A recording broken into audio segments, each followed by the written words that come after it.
Welcome back to another episode of the Conversations with Friends podcast. I'm your host, Bree, and every week I'm having necessary conversations with different friends from all walks of life. For the first part of May, we tackled motherhood and celebrated mothers from all different aspects. And for this week, I wanted to continue the month of May by celebrating Mental Health Awareness Month. I felt that it's important for us to tackle this topic again because it is something that is very important and detrimental to our community. And I wanted to bring in professionals again to help us dive deep into this topic and help educate us on how to move forward with our mental health. Before we get started, I'm going to let you go ahead and introduce yourself. What's going on, y'all? My name is Thadd, licensed professional counselor. Hey, Thaddeus. Hey. If y'all been watching the show, y'all remember him from episode 2, right? Yep. Back again. We gonna make him a BFF of the show. Hey, let's get it. So before we get started, I like to do a little icebreaker, this or that, just to get us flowing. It's good to break the ice before we really get started with the heat. Yes, with the heat. I like that. Morning or night? Morning. Vacation or staycation? I had to go with that vacation. Okay, me too. I need it right now, actually. Yes, immediately. Would you rather have more time or more money? More time. Yeah. Definitely more time. Yeah. I think time, yeah. Yes. I was going to say, that's kind of hard. Yeah, that's a hard one, but I'm like, with the time, I like to tell people like time is that high currency. We spend the most of, but we can't get it back. So, can't get it back at all. It's so valuable. It sounds like people playing with my time. Hey, exactly. Time is money. So, for real. Yeah. Movie theater or Netflix? Netflix. Okay. Rich and famous or rich and unknown? I'm gonna go with the rich and unknown. Me too. Yes. I'm gonna be like that man. You seen that thing on Instagram? They had the man who won the lottery. He had on that scream. Yeah, had the scream mask on. That would be me. Off the grid. You would never know. Target or Walmart? Target. I know that's right. Yeah, Target. Target. A real one. Target. You know. Blind date or double date?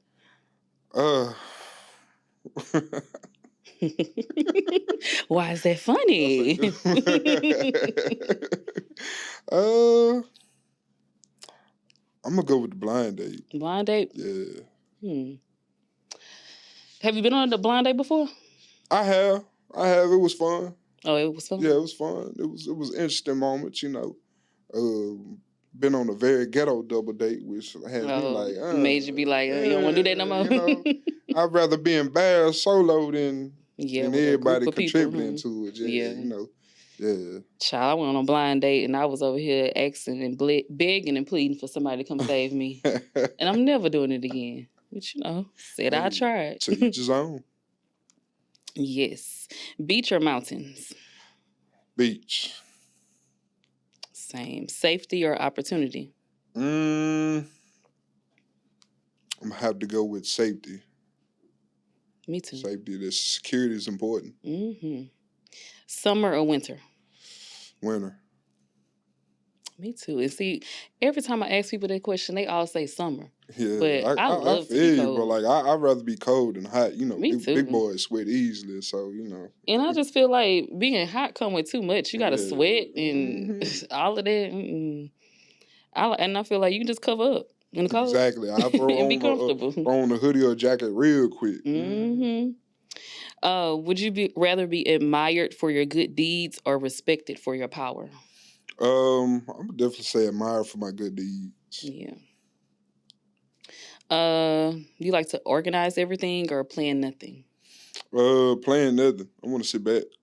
I like to sit back. So you want somebody to plan it for you? I'm still learning organization. Yeah. So, that's one of those things. But, I'm going to sit back this time. So when you go on vacation, you like to just go with the flow? Boss lady playing everything. I know that's right. So that's interesting, though. That's interesting, though. Do you ever plan? Like, I'm spontaneous with it. Spontaneous with it. So, when I bring it out the bag, it's like, oh. This is new, huh? Fried or baked? Fried. Ambition or comfort? Ambition. Can't Yeah. I'm done dealing with the stagnation in people or whatnot, being, complacent or whatnot. Like that plateau, like either we elevating or we're not doing anything at all. Anything at all. I'm right with you. Live music or DJ? Live music. Me too. Live music. Do that for me every time. Success or happiness? I'm gonna go with happiness. Definitely Yeah. happiness. Yeah, because it's a lot of successful, miserable people out there. Exactly. Definitely. I had one person to tell me that even with this success, even with a bank account full of money, my head still hurts just as much as yours. So this doesn't really mean anything if you're not happy, if you don't have happiness. And like that, some of them be saying more money, more problems. Yeah, I believe it. Uno or spades? Uno. Really? Yeah. We didn't play spades in my house. So, no? Nah. I grew up watching the spades table, joining the spades table. Now I'm running the spades table. we get a lot of static for not being at the spade table or whatnot. But I stand my ground. That's funny. Easter, my family gets together for Easter, and some of us had brought some friends, and so we had started playing spades. And some of the friends was like, them people that play spades, they just act like folks that don't know how to play spades, like it's a crime or something. Like they want to talk noise. They ready to revoke the black card because we not at the spade table. Yeah, I normally ask people, how did you grow up if you didn't play spades? So I think I asked you this the last time when you were here as well. A world with or without social media? Definitely without. Without? Just that human, that peer-to-peer interaction or whatnot. People put on that facade on social media. That is true. I was just telling someone earlier, like people just perpetuate different behaviors because they display the good. I display the good, the bad, and the ugly or whatnot. I want you to know every level of this journey that it took to get to where I am today or whatnot. It's just not the good. Yeah. You're going to see all of it with me. Yep. It's definitely like a highlight reel. Yeah. So this is the last one. Would you rather change your past or know your future? Ooh. That is interesting. And I did this one with the client just the other day. I said, that if I had an opportunity, I probably would change my past. But then again, going back to the past, probably won't be the person that I am today. So that'll definitely be a risk. But if I was to take either one of them, I'd definitely go back. Yeah. I'd definitely take a step back and fix those things, what I know now. Yeah. Yeah. That's what I was just going to say. Now that you know some things better, it's like for me, I used to always say I would love to go back to the day I graduated high school. Ooh. And just do it over. That's a good one right there. Yeah. Because I always wanted to be a hairstylist. That's what I do for a living. But I was pressured to go to college. Most of our family did push us to go to college and do all of that. But I knew I never wanted to go to college, although I was good in academics, but I always wanted to do hair. Yeah. And so to me, wasted time, doing all of that, which it was a good experience. I definitely met people along the way, but also I feel like if I could have gotten started with my passion sooner, I would be much further. Yeah, and that's definitely, something that I think of because I've had like my dad, he always said, go to school, you're going to go to school or whatever, like do whatever you have to do to get up out of here because it's really nothing in third ward like this. It's a lot of people that fell victim to the circumstances, to the streets or whatnot. And he was like, I refuse for you to be one of those or to end up like me. But along with that, it was a curse. It was like, well, what does that look like? Like, what am I to do? I never had anyone to sit down and talk about, hey, what are your interests? You know, you got the typical question, what you want to be when you grow up. Right. You know, every black boy from the hood would probably say, I want to go to the league. Or whatnot. And that was my thinking. Football. Whatever school that offered me for football first is where I'm going. Yeah. Turned out not to be the best opportunity for me. So I had to run into that brick wall for me to figure it out. Yeah. Yeah. That's what I was going to say, because it's important to have a backup plan. I have a son that plays football now, and I'm like, although that's his goal is to make it to the league, and I'm like, me as a parent, I know that that's not, you know, it's a slim chance for a lot of kids. And although he's good, I'm like, I'm trying to prepare him for what the opposite could be, the other outcome can be. So I'm like, what else are you interested in? And that's what I'm trying to pull out of him right now. Yeah. Keep at it. It's definitely a task. Yeah, it is. It is. So we're gonna get started with these topics here. Okay. I wanted to first start with asking you, in your opinion, and as a professional, why do you think mental health is so important? Mental health is definitely an important thing because, you know, I emphasize wellness or whatnot. So we have 8 dimensions of wellness, and the mental and emotional is one part of it. And it's definitely important because everything starts within the brain, within your mind. Your mind controls your body. So if you can learn how to control intrusive thoughts, those negative feelings or whatnot, then you'll be able to control how you respond to things. A lot of times we react to situations. We get angry. You know, I think of my temper when I was growing up.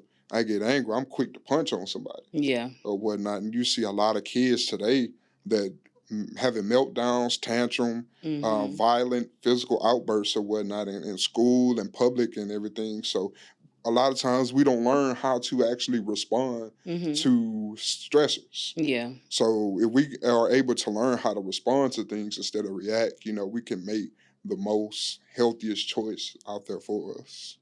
Yeah. Why you think the opposite? Why do you think that a lot of us don't really take it that serious, or like that it's not, think that it may not be as important?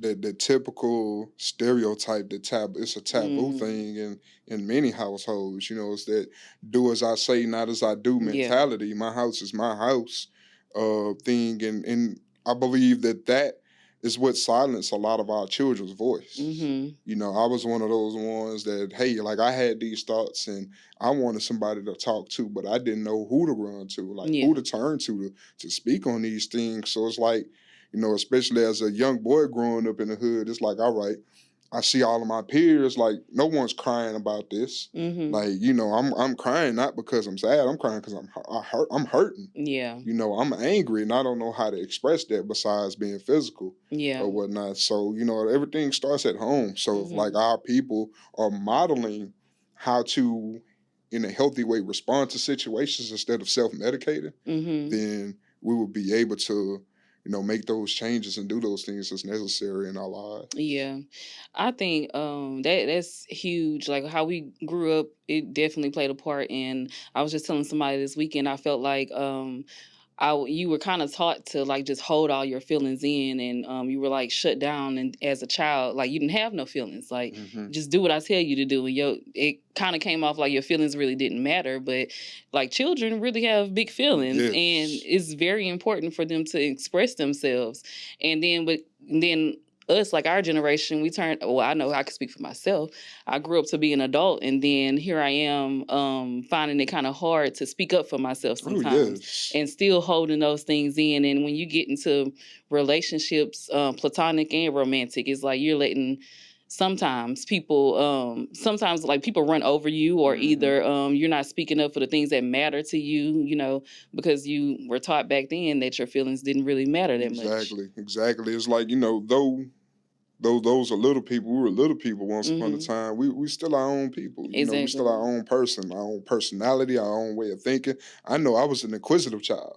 So, you know, back then, it's like you asked grown up why you done committed sin number one. It's because I said so or whatnot on that note or whatever. And instead of, you know, taking the time to be like, okay, this person is trying to learn. And ultimately, my dad had to learn that. Or what of like, okay, you're actually curious of why things work this way. Because I used to take things apart to try to figure out how it works. Yeah. But then I didn't know how to put it back together, so now I'm in trouble or whatever because I done broke an electronic device. But the whole time I'm like, I want to know how things and why things work this Yeah, you're way. trying to understand. Yeah. Yes.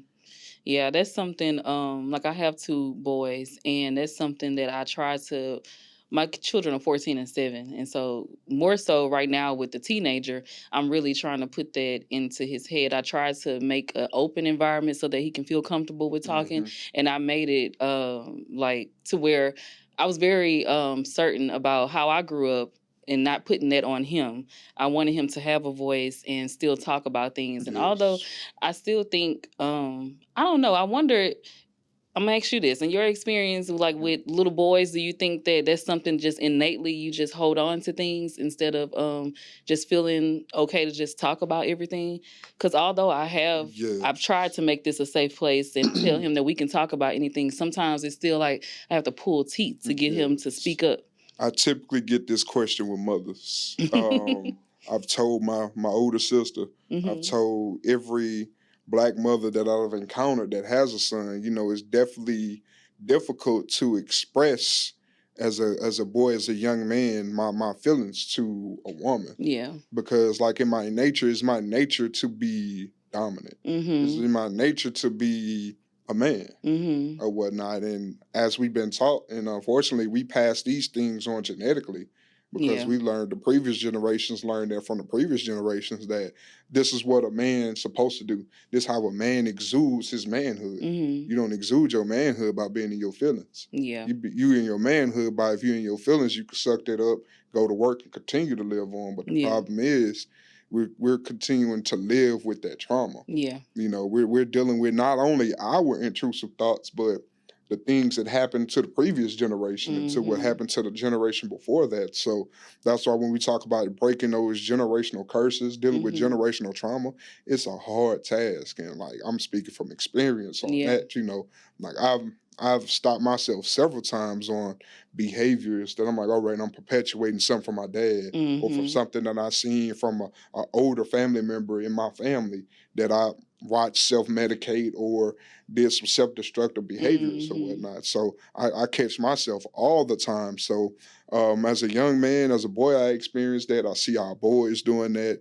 And it's time for us to speak out and speak up on this, and give our young children, especially our young men, young ladies as well, that opportunity to use their voices and Yeah. not silence them to that do as I say, not as I do behavior.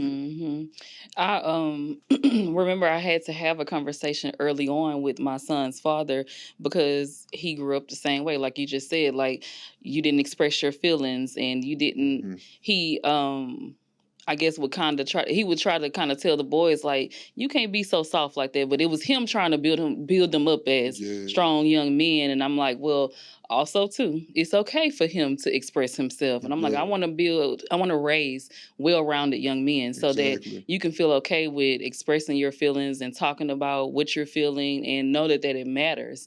Because in my experience with dealing with men, dating men, I feel like a lot of men around my age have that trouble. Hmm. And I'm like, if I can do my part as I mean, I'm only a mom. I can only just parent from my Yes, perspective. yes. I can't teach a boy how to be a man because I'm not a man. But if I could help him in some way and to know and to feel like it's okay to express yourself and to Hmm. feel whatever that you're feeling, then that's what I've been trying to push him forward with doing. Yes, I could definitely say, with being raised around a lot of women as well, as having my dad in my life, that balance is needed or whatnot. For Like, sure. yes, my dad taught me a lot. I tell people every day, like, had my dad not been in my life, like, I wouldn't be the man that I am today on certain things Hmm. because I learned to hustle. Yeah. I learned to get up no matter what. Like it's plenty of days I'm like, man, forget this. I don't want. I could cancel all my appointments today or whatnot. But then I'm Hmm. like, hey, hold up.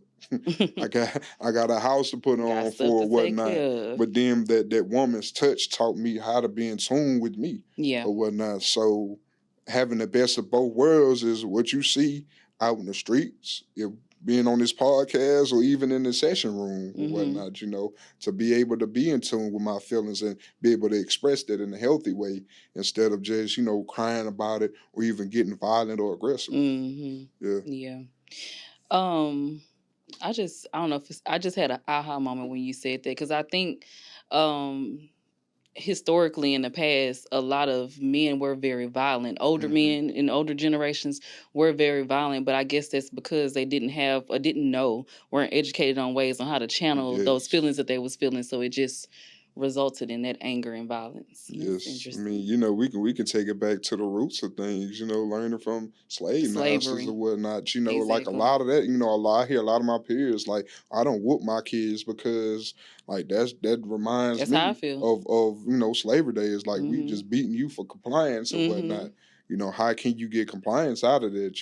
Then a lot of people use that, spare the rod, spoil the child thing or whatever. But I believe there's a way of doing things. Not ultimately, had if I've rendered enough, hey, leeway, consequences, positive reinforcements to behaviors, whatever you do in your house to gain that compliance, that's on you. But Yeah. know that there's a difference between Mhm. a spanking and beating your A kids and beating. abusing your kids. Like that's Mhm. where I think that's a very blurred fine line Yeah, between those two. for sure. I think that you can talk first. The Yes. whooping doesn't have to be It first. doesn't have to be, yeah. We can speak first, and because for me, I feel like as a child, and this is just my opinion, I just feel like as kids, like when you just go to whoop a kid and you don't explain to them what's going on, then they're gonna repeat that action. Exactly. Then here they are getting whooped again, and you're not really teaching them what they did in the matter and what happened and why they got into this situation. So they are, consistently repeating that happened. So like with me, I said I wanted to just overall in everything, I want to talk to my children and I want to make sure that you understand why it is that you did this and why I'm mad about why you did this. Yes. And why this is wrong to do it so that you can understand so you won't do it again. And for me, I felt like that has been a great way to go about things. It's also too, my kids, they be like and ask questions too. They inquisitive too. Yeah. And they want to know why, and why they can't do certain things but not. And back then we couldn't ask why we couldn't do stuff. Couldn't do that, yeah. I'm like, this Sin, might hurt you. And me, I'm the dramatic mama. I'm like, if you stick your hand in that outlet, you might die. You might get electrocuted. It's not just don't do that because I want you to know what could happen. What's the possibility? Exactly. Yeah. Do you feel that within our community as Black people that we suffer from a lot of mental untreated illnesses? Absolutely. More so than others? Absolutely. It's a widespread thing, but then I can only speak on experience. I can only speak of my road. Like I said, my ghetto or whatnot. And it's a reason. Going back to the title of my book, Ghetto, the Inner City Blues. Okay. You look at the definition of ghetto.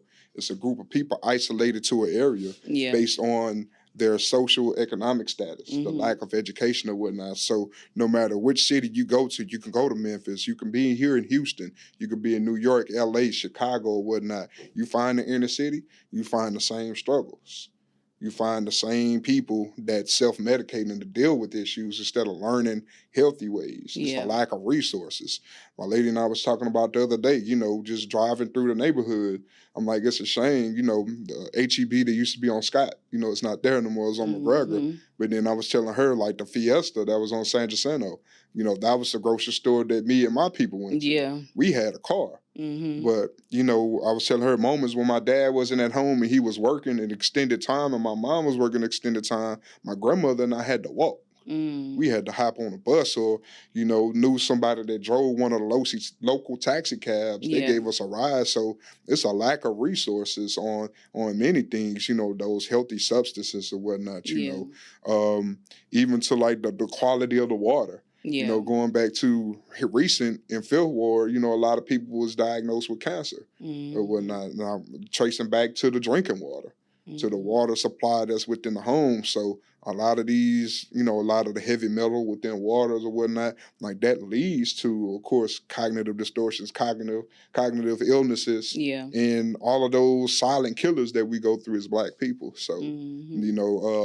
like again, everyone has their issues. Every ethnicity go through their own things. But just speaking on what I know and I experience is like we definitely had a short end of the stick, very badly. Yeah. Why? Well, I'm gonna ask you before I assume. I guess from my experience as a woman with dating men and relating with men, I feel like it's kind of hard to get black men to commit to seeking help from a therapist or a Yes. counselor. Do you feel like that is the same? Is it harder for men to accept that than women? I can say historically, yes. Hmm. Like even looking at going to the doctor, like we look back at a lot of people, pawpaws and stuff like Don't like to go to they the didn't doctor. like going to the doctor. Oh, I'm good. I just Hmm. rub a little this on my leg and I'll be all right. Now we like Big Mama on Soul Food, got to Yeah. get the leg cut off because we haven't been treating ourselves the way we need to be treated or Yeah. whatnot. So again, going back to that stigma of how a black man is supposed to be or whatnot. Like I can't complain that this is hurting. I Hmm. can't complain that I'm depressed. Yeah. Growing up, it's like, you go depress them dishes. That's what you can go do or Hmm. whatnot. Like instead of actually dealing with the issue. So that goes back to like the historical thing. All right, my daddy did this. This how my daddy ran the household. Like he didn't complain. Yeah, but we ain't gonna talk about daddy died when he was 52 years old Yeah. or whatever. Like all of my grandfathers, including my grandfather, all of his siblings but one died of cancer. Wow. And it was 15 of them. Hmm. So that has me cognizant of myself, my health or It's whatnot. the same in my family. Yeah. My grandfather's family, like it was 13 of them, and majority of them died from cancer. Yes. And it passed down to his kids. At least like 3 of his kids. So my mom's siblings, 3 of her siblings had cancer, and I'm like, it's crazy how we don't. I guess we don't recognize, or I guess the older generation didn't pay attention and recognize how this Hmm. was like just passing on and plaguing us, but I feel like this generation is starting to do better because we know Yes, better. So yes, we're like more observant of these things. We're speaking out. Like our generation, we can say, we're the change agents or whatnot hmm. because just looking at my caseload, you know, week by week, I have more black men calling in and said, bro, Hmm. like I've been looking for you. Yeah. I need help. Like, bro, can you please help me? Yeah. Like I had one guy like crying the other day, like on the phone doing a consultation, like, man, you just don't know. Like I'm thanking God. Like he started praying. Like Hmm. I'm thanking God that I found you or Yeah. whatever. Because had I not found you, I probably would have taken my life the next week Yeah. or whatnot. So it's like we have so many people or whatever picking that route. Yeah. Just taking their own lives or whatever. Like that's the solution Yeah. for what they're going through. Yeah. Um, and that goes back to our next topic. I so I wanted to read some statistics that I saw online about Mhm. suicide. Um, 'Cause what I did see that recently, um, let's see, it says that well, for teenagers, I'm gonna start with the kids. It says that suicide has been the second leading cause of death in people ages 15 to 19 in the U.S. And this is second to like accidental deaths happening. Suicide is the second leading cause of death. And I was wondering, I guess for now, do you think that the pandemic played a part in where we are now, or do you think that as far as sadness and hopelessness, because we witnessed so much death going Hmm. on and so much sadness going on around us, or do you think that social media plays a part in that and how we are now?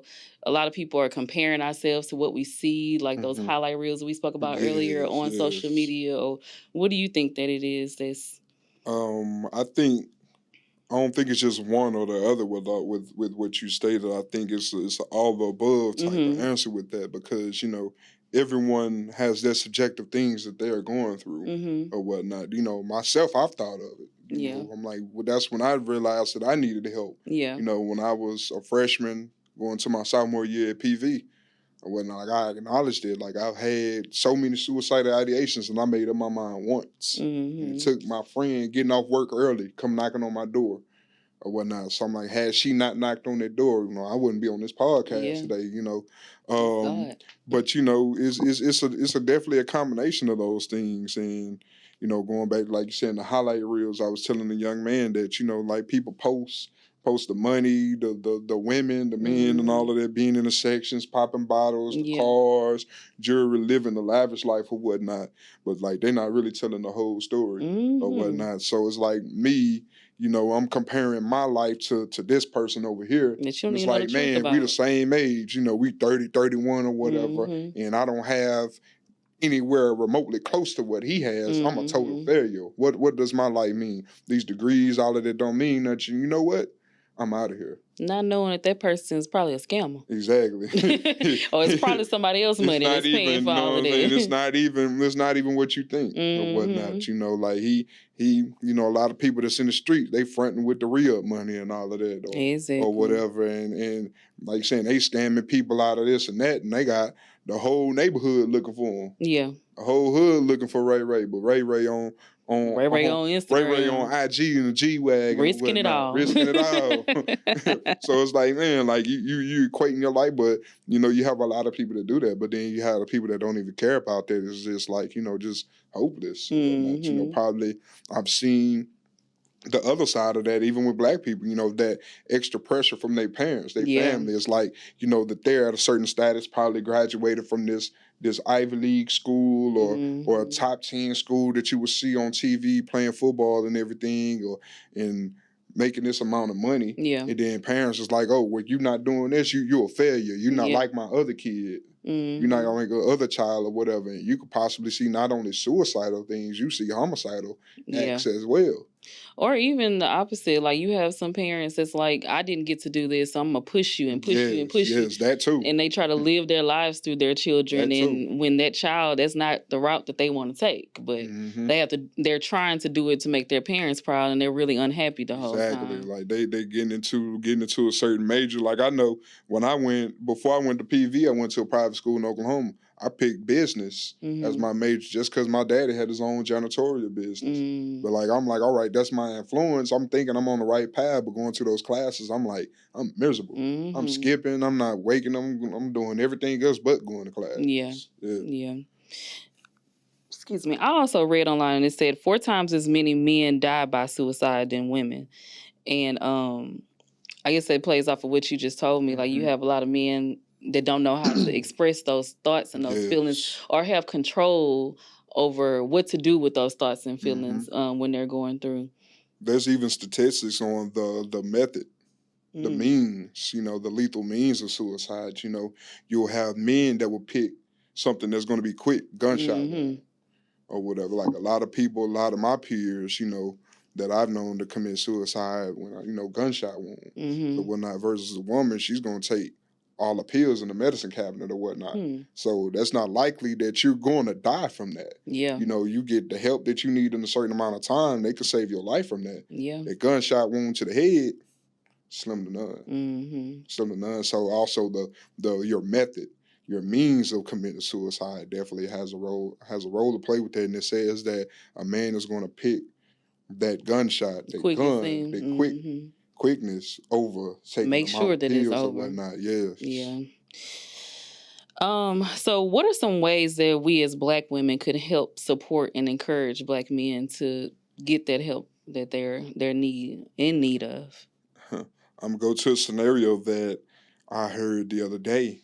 One person told me that they had a parent that was, very aggressive. Mine was very aggressive, like very physical, was like, be a man up or whatever. Like you crying like a punk, not that exact word or whatnot, but like you crying like a little girl or whatever, like man up or whatnot, not knowing that the damage that we're doing or whatnot, then even, women that's not playing that mother role or whatnot, very emotional abusive, just I'm trying to express myself to you and you're just brushing me off. Yeah.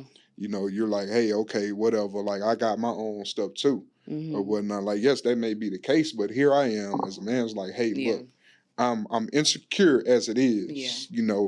I'm being vulnerable. This is my way of reaching out. I probably never thought about reaching out to no one, but you're making me comfortable. And here I am laying it all down to you. And your response to me is, suck it up, get over it, or whatever. Everybody got problems. You gonna cry about it or man up? Because it took a lot for you to do that as a man to even become because off vulnerable. rip, I'm not, as I stated earlier, a lot of men, young men that have issues with expressing themselves that way to a woman, because we have that belief, that thought pattern, or this is what we need to do. If we do anything less than, we're seen as weak. Yeah. We're seen, our manhood is not as high, it's diminished. It's that question. Yes. Yeah. We got to do better with supporting and just being open to really allowing that safe space for y'all to be able to express yourselves. So I wanted to talk a little bit about like our youth and their mental health. I see and talk and hear from a lot of people. We all feel like the kids these days are dealing with way more than what we dealt with when we were coming up. And I guess it's because of the exposure that they have to a lot.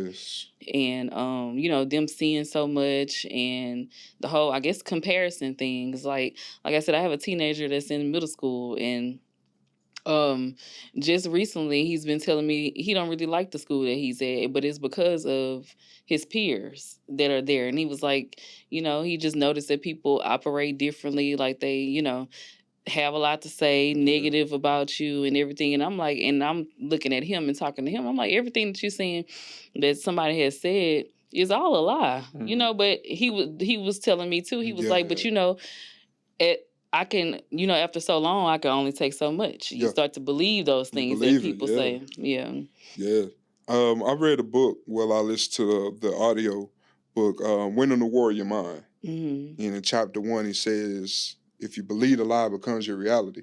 After so long, you have somebody telling you what you're not capable of doing. You start to second guess yourself. That's when that overthinking start to kick in, and you're like, hey, really, if so many people are telling me this, it might be true. It might be true. Just the other day just thinking about this question this answer for, and I second guess myself or whatever, maybe I am dumb. Maybe I am. I guess I am slow and all of this thing. Now we having that pattern of overthinking, and we're selling ourselves short or whatnot. So, a lot of we see a lot of that definitely with the heavy presence of social media or whatnot. That's another level of bullying. We always had, it was one thing to fire somebody up or whatever, but then now we taking it to social media, and everyone across the World Wide Web can see this or whatnot. Now in my mind, I look foolish in front of not only the whole school, but the whole neighborhood, the whole city of Houston. Everybody, somebody from Georgia can see this or whatever. The world sees this or whatnot. I gotta show you better than I could tell you or whatever. So that's why you see a lot of more kids, there was several people that I knew in school that packed a gun or whatever, had a gun in their backpack, but it wasn't for school time. It was for them to get to the CUNY homes. They had to cut through the CUNY homes to get home or whatever. They had to go through the bottom to get home or whatnot. So it wasn't to use on nobody inside the schoolhouse. Now, I'm pulling that tool in the school now because I got to show you, you're not going to embarrass me. Ain't nothing sweet over here. Yeah. So you definitely see a widespread presence of that going on. So I wanted to go back to the statistics that I got about suicide rates in teens. It said that there has been a 60% increase in suicide rates amongst teenage girls, making this the highest level reported in the last decade. It said that 3 out of 5 girls experience sadness and hopelessness, and also that suicide amongst Black youth have increased partly due to increased racial discrimination and trauma stemming from police brutality with all that's been going on lately. And that is a mouthful. yes, that definitely is. Even going to the video of the young men who were stalled, I believe it was on the north side or whatnot. The police yanked them out of the car. Oh, yeah, I seen that. Just seeing the video, just imagine that you being in the car, seeing your homeboy getting yanked out of the car and doing all of this, and George Floyd's still on my mind. George Floyd is still on my mind. Like, I knew Floyd personally, and just to hear that voice or whatever, like, that sticks with me. So just imagine being another young boy from the CUNY homes, from the bottom, from Third Ward or whatever, from anywhere or whatever, that looks just like George Perry Floyd or whatever, that voice still ringing. And then now we talking about having that talk. Like, that talk has transformed, you know, with Black parents. Yeah. Now, it's going beyond the birds and the bees. It's how to make it home alive. Without doing nothing absolutely at all. And, you know, with all of that, and then, you know, it's a lot of, you know, I went to a predominantly white middle school, being from Third Ward or whatnot, and I experienced my things. That was one of my reasons of acting out. I never experienced certain things in person like that before or whatnot. So definitely having a lot of that. But then again, you know, having that presence of social media with it nowadays or whatnot, it's a popularity contest or whatever. Like, either you got that stuff on, you putting that stuff on every day, or you a bum or whatnot. Or, you know, this how people from the ghetto dress. This how, or, you know, you not Black enough because you don't talk ghetto or whatever. So you see a lot of things. It's not necessarily of things from a white person to a Black person. You got other Black people doing the same thing to other Black kids or whatever. For sure. Of saying that you're not Black enough because you speak eloquently. Exactly. I definitely dealt with that. I remember when I went to high school, I remember the kids always telling me, you talk like a white person. You talk like a white girl. I'm like, I just speak correctly. Exactly. And in my household, my mom was very adamant about correcting our speech and making sure that we did speak proper English. And it wasn't like we were trying to sound white or Black. It was just, she wanted to make sure that I said the word right and in the right context. Exactly. We're going to enunciate Right. And I find myself doing that with my kids nowadays, to where I've had people tease and say, oh, you like an English teacher. No, I just want to make sure that he's speaking correctly and know what he's saying when he goes out here in this world. So it made me think of when I was working in school or whatnot, like I was engaging with a parent and I knew them from the neighborhood. So it's like us talking in the neighborhood kicked in. But then when they left, I was turned around and started speaking a certain way, and she was like, whoa, Mr. Tober, that code switch, oh my God. And I was like, you know, I have that. You know, my mom speaks a certain way or whatnot, and then with the typing, with the way that I write and everything, you know, even going through my program, my criminal justice program at PV, you know, my English teachers there, they were even my English teacher from Yates, you know, R.I.P. Mrs. Anderson or whatnot, she was on me. I remember conversing versus conversating. Okay. That right there changed my life. Not a word. That right there changed my life, and I wanted to be a smart ass and be like, oh yeah, I'm conversating. And she was on me. I'm like, but you know, I hear you, but I'm over here conversating with my dogs or whatever. And she stopped the class, put everybody out, and she was like, boy, you gonna learn today. You gonna get your stuff together because you are not. And she was also a product of, you know, a productive Panther Prairie View. So, you know, just it definitely showed. But like that right there changed my life or whatever. So every now and then, like, yes, you're gonna hear the trait come out. You know, what they say, the ghetto, what a Black person from a ghetto should sound like, it comes out. But, you know, I know how to speak with diction. Exactly. You know, you're going to see these 2 degrees in this credential. You're going to hear my education, okay? No, I definitely feel like for sure in our time, we definitely learned how to code switch. Because it was also, too, I feel like our parents kind of put in us that we had to show up and be accepted in all environments. And that's why that was important. So you had to know how to turn it on and also turn it off when you with your people and it'd be all good.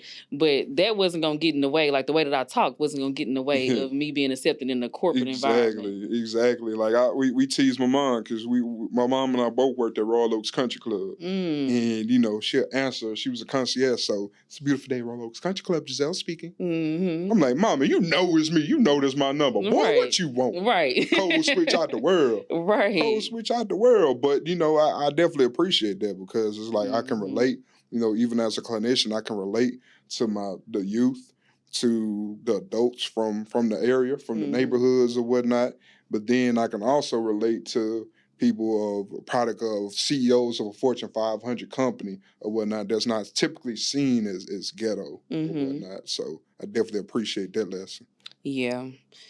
Do you know these school shootings have been on the rise? like even more lately. Yes. And I mean, it's to the point where I feel like as a parent, like how we talked about police brutality earlier and just, educating your child just how to make it home safely. Mm-hmm. That's one pressure. But then you want to add in me sending my kids to school and you could possibly not come home from school. Yeah. I know that for my son, he has developed a level of anxiety seeing the news and seeing all these things go on. And I know it ain't just my kid. I know it's all of these children. Oh yeah, it's a lot of them. Yeah. Yeah, and I'm like, I don't know. I don't know. I mean, for me, I talk to my child and I pray, and I guess how do we help ease the minds of our children, even just going to school on a regular day basis? Having that constant conversation and that presence or whatnot, just period. Even if we don't even have to talk about the negative stuff. Yeah. We could talk about the positives that's going on inside the schools too, or whatever, because it's a lot of that going on. Unfortunately, and I wrote a paper about that when I was at PV. The media is going to popularize certain material. Yeah, and that's to instill fear, because fear sells. Yeah. Or whatever. So as long as I can make your family fear something, the sales of guns and ammunition or whatever is going to go up. Yeah. Or whatnot. Like, look what happened during the heat of COVID. You couldn't find shells out here. You couldn't find ammo out here like that. Yeah. Or whatnot. So fear sells, tissue and everything. You couldn't hardly get those essentials or whatever. So, fear sells, but not to take away from those tragedies that do happen or whatnot. That's an important conversation we need to have. But I can definitely say that a lot of schools are, aware and being proactive. Like I worked in KIP, the KIP system or whatnot. So the schools where I was, like, we did frequent, not only fire drills, but lockdowns. Okay. Lockdown drills, active shooting drills or whatnot, what to do. And me being within the leadership team at that school or whatnot, I went by like, hey, this is serious. Yeah. Or whatever.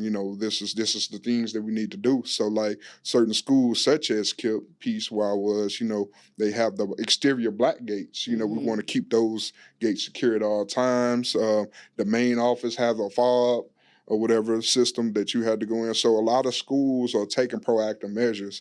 Are things going to be perfect? No. Yeah. It's not everything is foolproof or whatnot, but people are taking proactive measures. So I advise parents, don't try to be Superman, Superwoman to try to do everything or whatnot. We're going to have to delegate that task or whatnot. The best that we can do is have that conversation. This is what you to do in this event. But then also try to shift that positivity as well, so we can ease that anxiety. Because as we see, we make a lot of poor choices when our anxiety is at a high rate. Yeah, that makes sense. Because definitely fueling their minds with the great things that happen at school, the good experiences that happens at school can help ease and calm the mind against the negative possibilities. That's true. Anxiety as a whole, I feel like I just recently figured out that my youngest son, who is 7, suffers from anxiety. And I spoke to his doctor about it, and she gave me a recommendation for him to seek to go and see a counselor. But I feel like when we was growing up, we didn't talk about anxiety happening at such a young age and how to deal with it and everything. But I just noticed, like with my son, he don't like new experiences, new people. It just makes him totally uneasy. And when I started to think back, he'd been like that since he was a baby. He wasn't a baby that wanted to get in everybody's arms. He had to feel comfortable and feel at ease. Yeah. And that resonated in him with him being 7 years old now. I've seen it throughout his whole life. He gets super anxious, and because he's 7, he doesn't know how to put a name to it and say what it is that he's experiencing. He's just like, my head hurts when he gets in those tough situations. Or he doesn't like to be, like, our house is really calm and peaceful and laid back, and those high intense environments, he's just like, it's just too much going on, too many kids. And I'm like, I don't know. I guess. Do you think that kids always could have been suffering from anxiety, or do you think that it's just like the younger generations? Because they be saying stuff about these younger generations just develop things that we didn't necessarily deal with. We've always had that, with me thinking of myself, I wasn't an outspoken, extroverted person or whatnot. Like I've always been in my head. I've always been the shy kid in the corner or whatever. And then once I was comfortable, I came out of my shell or whatever.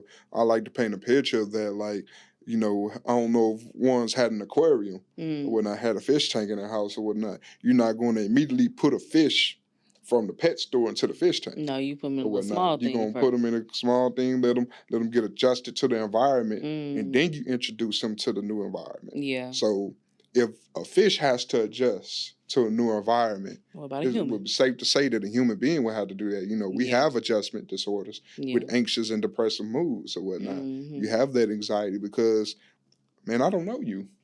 I've never been here. I was comfortable with this school.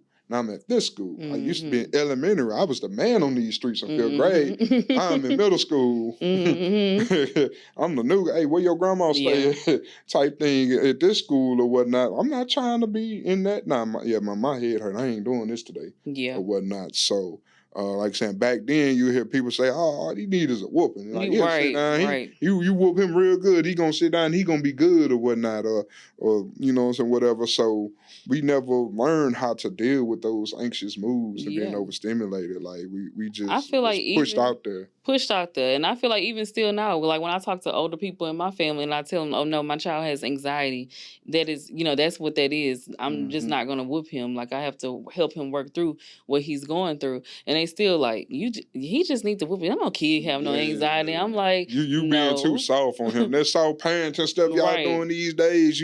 You making a kid weak. No, those feelings matter. It's real. Yeah. You get depressed and you anxious too. What you think? The kids feel it too. Right. I wanted to talk a little bit about like interrupting unhealthy patterns that like we've been taught and that we've developed. What's your take on that? Interrupting unhealthy patterns. It's funny. That's on the conversation I had with my bro today. I had to be honest with myself or whatnot to interrupt an unhealthy habits or whatnot. Like, as fortunate I was to have my dad in my life, there were certain things, you could tell that he was dealing with something, when he self-medicated and he taking his anger out on other people that had nothing to do with that. So that was my response, my reaction to things, Somebody else probably did something to me at school and you came by and you did something I didn't like. Yeah, you getting all this smoke now. Like I'm taking out all my anger out on you. That's a lot of families pass that on.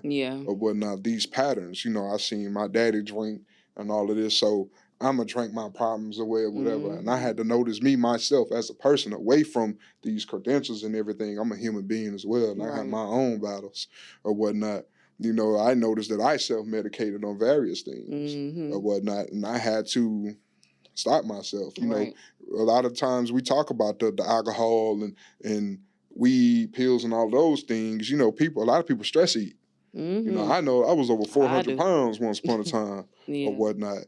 And with me knowing everything that's in my family, those silent killers that's typically in the Black family, the high blood pressure, diabetes, high cholesterol, and all of those things, like with me being the biggest of my siblings or whatnot, like I was definitely mindful of that because all you hear is like, boy, you too damn big and you too this and too that. Man, I go to the doctor right now, I'm more healthy than you or whatnot because I'm cognizant of that, but then I'm working on that aspect or whatnot. So those unhealthy habits, like we have to be honest about ourselves. Yeah, we ain't just big bone. Like we stress eating, we overdoing these things or whatever.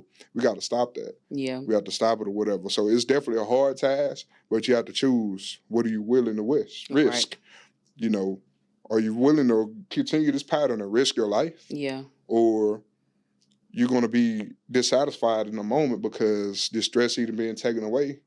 You're no longer filling that hole with something, an unhealthy coping mechanism. You got to find something that's healthy. And, such as going to the counselor, seeking a nutritionist or whatnot to deal with these things. Right. Yeah, that's so true. That's something that I definitely, I watched my parents, like, drink when they had an issue, when they had a problem, when they had a stressor.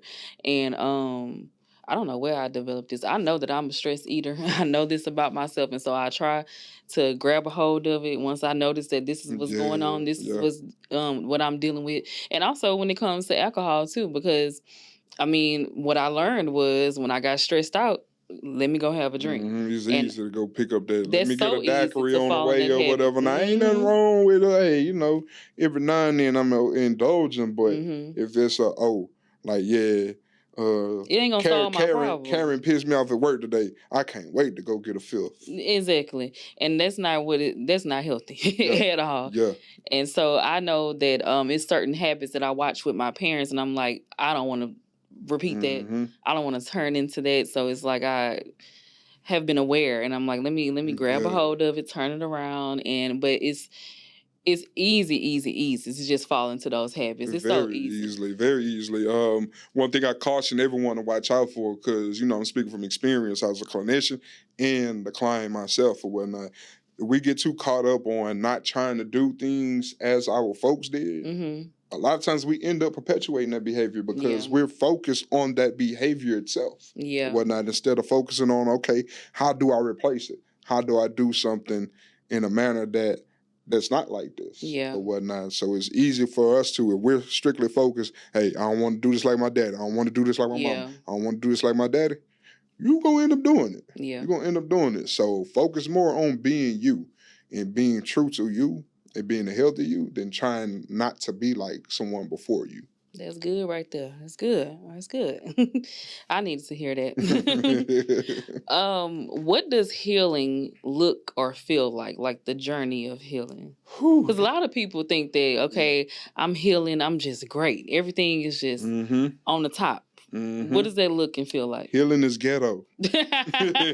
Healing is ghetto. You're going to have your days, you know, so like when you're really, honestly, facing those things that's behind that wall. You know, people build up that wall and saying, I'm trying to protect me. You're honestly protecting what's hurting you the most instead of protecting yourself. But like once you really go inward and deal with what's behind that wall and you're facing that reality that I'm carrying on the baggage of my people generations before me, the projections, believing the lies that people told me that I couldn't do this and couldn't do that, those toxic relationships of people saying, yeah, you the problem, I'm not the problem. When you look at those things in the eye, like, yes, it's going to hurt. Like, yes, you're going to relive some of those things, but it's essential to be in that feeling or whatnot. So you know exactly what to deal with. It's essential for you to face that thought. So you know how to not think on that same pattern. You can replace, you know, like how I was saying earlier, instead of focusing on that negative,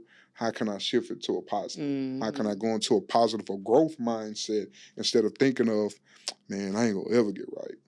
Or whatnot. So healing is a up and down. It's up and down. It's a roller coaster. So as I tell folks, going from the poem If by Rudyard Kipling, you know, how I can meet with triumph and disaster and treat those two imposters just the same. I was talking to a friend the other day, and she was telling me how she has gotten to a much better place, and she was talking to me too about the things that I've been through, and it was good to see that I was in a better space because I have suffered from depression and anxiety. I developed anxiety during the pandemic, child. And I had never been through that before, but that was a time to be alive. It was. And then, but she sees me now being in a much better spirit. And I was like, yeah, but I feel like it's a constant journey. Like, I feel like you ain't gonna ever 100% just be healed and you just done. Because life gonna still throw things at you. You're gonna have ups and downs. But I feel like, you know, going to therapy and learning different things, you know how to cope with them better and how to deal with it better. But it's not to say we still of the flesh, we're still human. Yeah, we still human, and you know you gotta give yourself grace. Like you're doing the best you can. Like you know, I tell all of my people, all my clients I encounter, it's important for me to let you know this is a lifelong journey. Don't think you're gonna come into counseling with me and you're gonna talk to me 3 months, 6 months, 9 months, a year, or whatnot. Hey, I'm cured, I'm better. No, we're going to get that out of your brain. We're going to get that out of your head right now because I don't want you coming back like, hey, bro, like you said you fixed me. Nah, I ain't say that. I definitely Who didn't said say that. that? I definitely no, not me. Right. That's not nowhere in my session notes or Mm-hmm. whatever. But for real, y'all, like it's this healing is a lifelong journey. Like it's never ending. So the moment that you think that you're done with it, Mm-hmm.